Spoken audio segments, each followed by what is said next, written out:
চিলাপথাৰত সাৰথী স্বেচ্ছাসেৱী সংস্থাৰ সাধাৰণ সভা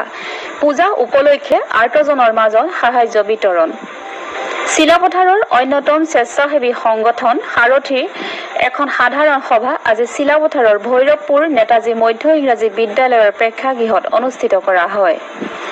সংস্থাৰ কাৰ্যকৰী সভাপতি ৰাজীৱ মজুমদাৰে সভাপতিত্ব কৰা সভাখনত উদ্দেশ্য ব্যাখ্যা কৰি সংস্থাটোৰ সম্পাদক মনোজ দাসে কয় যে সংস্থাৰ কেইগৰাকীমান সদস্যৰ নিষ্ক্ৰিয়তাৰ ফলত কাম কাজসমূহ পৰিচালনা কৰাত অসুবিধাৰ সৃষ্টি হৈছে।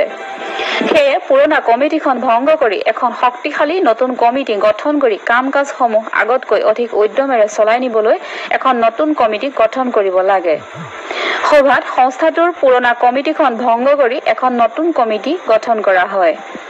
ইয়াৰ পিছতে সংস্থাটোৰ উদ্যোগত ৩০০ গৰাকী দিব্যাংগ লোক, বৃদ্ধা ককা আইতা আৰু দুখীয়া কণ কণ শিশুক শাৰদীয় দুৰ্গা পূজাৰ উপলক্ষে সাৰথীৰ উপদেষ্টা তথা বিশিষ্ট সাংবাদিক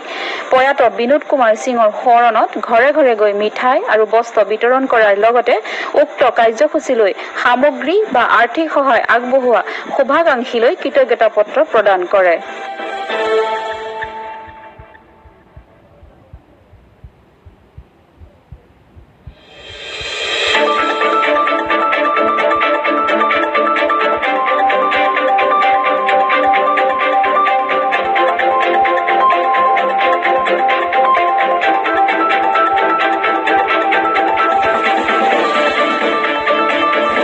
কিন্তু